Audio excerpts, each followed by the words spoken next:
Hey everybody, it's MapleMoon, back at it again with another video and speed paint commentary. Before we get started, I wanted to give a big thank you and a little shout out to Spooky Sony on Twitter for these new overlays. My new model is the example model for this one, which you can buy on their Etsy store. Thank you so much.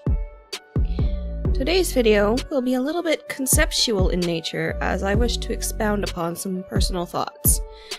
As many of you know, Twitter, or as Elon would like me to call it, X, but since he can't even use his daughter's real name, I see no reason to adhere to his preferences, has been undergoing some absolute nonsense that has many artists, myself included, in a precarious position as of late. While dunking on Elon and his absolute brain-rottingly silly decisions is fun, I've personally felt the mental toll of it all. No matter what filters I put in, or how many accounts I block, I still end up with just the worst things known to man crossing my timeline, and more people who I actually want to see leaving by the day.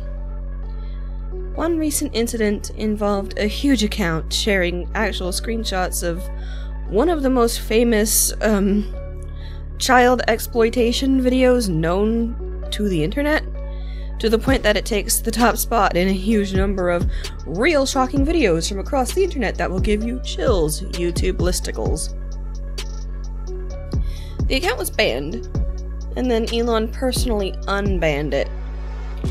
That, for me, among other silly changes like making messaging impossible to use, has been the final nail in the coffin for Twitter. But the problem is, where do I go? And why do I feel so sad about it?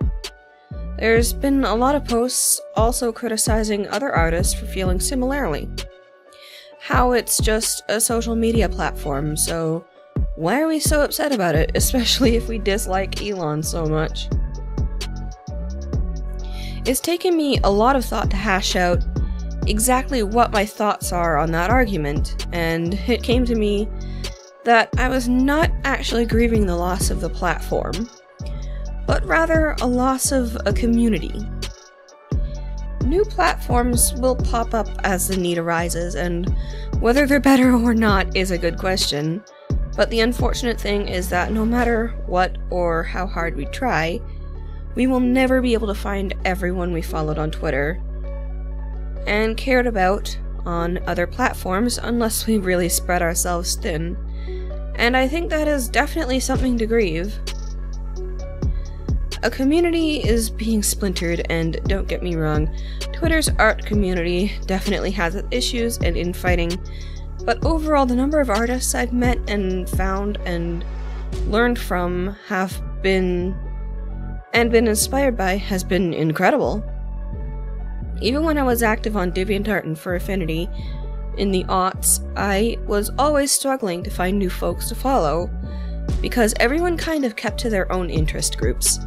On Twitter, I could have an artist's work show up on my timeline just because somebody else had liked it, and even though I had no idea what the characters were or the context, I could still definitely appreciate the artistry and give them a follow, even though I don't even go there. Being able to network with other artists outside the niches that I was pushed into was amazing, and the fact of the matter is, that's never going to happen again. Not the same way as before, anyway.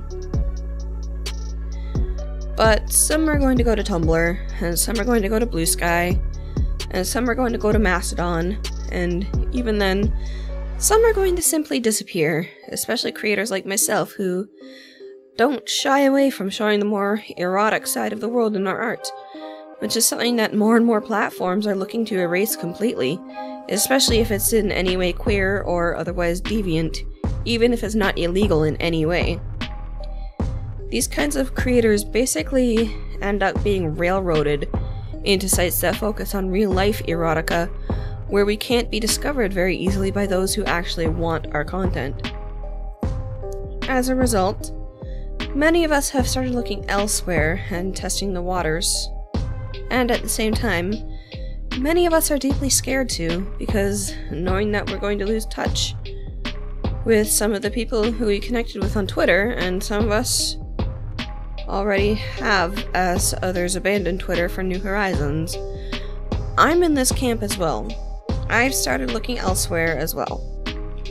I actually had to take several ideas into consideration before ultimately coming to the decision I have, which I'll expound upon more shortly.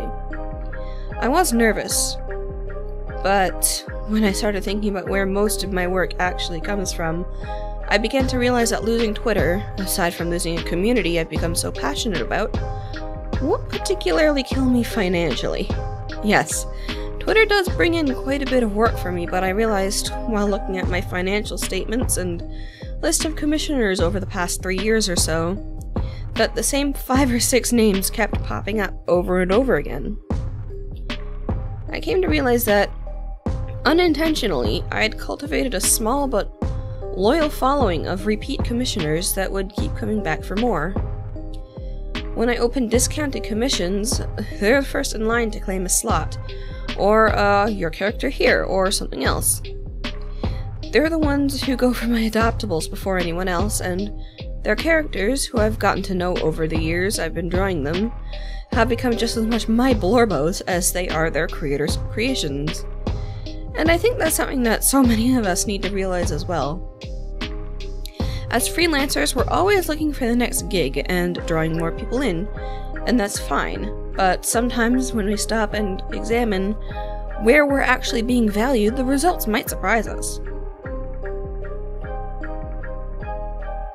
Knowing this now, and that these repeat customers will keep coming back to me, knowing when they want something, because I've grown to love their characters nearly as much as they do, I feel more comfortable saying goodbye to Twitter and looking elsewhere, at least on the professional front.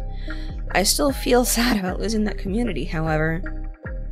In that regard, moving forward to new pastures has been a lot more freeing feeling than I thought it would be. Knowing that I can draw in work when I really need it, from a small pool of commissioners who are there for me and my work, has helped me in regard to worrying about algorithms and feedback. I actually received a code for Bluesky, and I've honestly been having an absolute blast there for the last couple of days as of writing that I've been on there. I can post all my content in one spot, and make separate feeds for it. So those into VTubers can look at that content, and those who like furries can look at that content, and so on. But starting back on new platforms comes with caveats. You need to start thinking about marketing strategies and niches again, and you can't just let the weight of your brand speak for itself. But I think as long as we remember that we all start from zero and work our way up. We did it before, and we can do it again. And maybe even it will be easier this time, because we have more experience than when we started last time. For my sake, I'm enjoying Bluesky and Pillow Fort, but I'm not putting all my eggs in one basket. I've also got a Mastodon and a Tumblr, and I'm going to use them when I remember to, because at the end of the day, there's never again going to be a phenomenon like Twitter, where everyone ends up in the exact same place, and that's okay. There's value in diversifying, and maybe it's time to brush up on some of those free marketing classes online. But with all that being said, thank you so much for joining me here today. My new talk sprites aren't quite done yet, so I'm giving you a little teaser by having the basic ones on screen for now. But I think you like the poses and expressions I've got coming up that will hopefully be done for the next video. Consider giving a little like and a subscribe and hit the little notification bell. I make new videos at least every 2 weeks based around art, video games, and YouTubing topics. And I'm looking into diversifying a little bit here and there, so if any of that strikes your fancy, feel free to hang around. Let me know your thoughts on today's topic in the comments below, and how you feel as a creative with the downfall of Twitter, and until next time, stay safe and take it easy. Good night.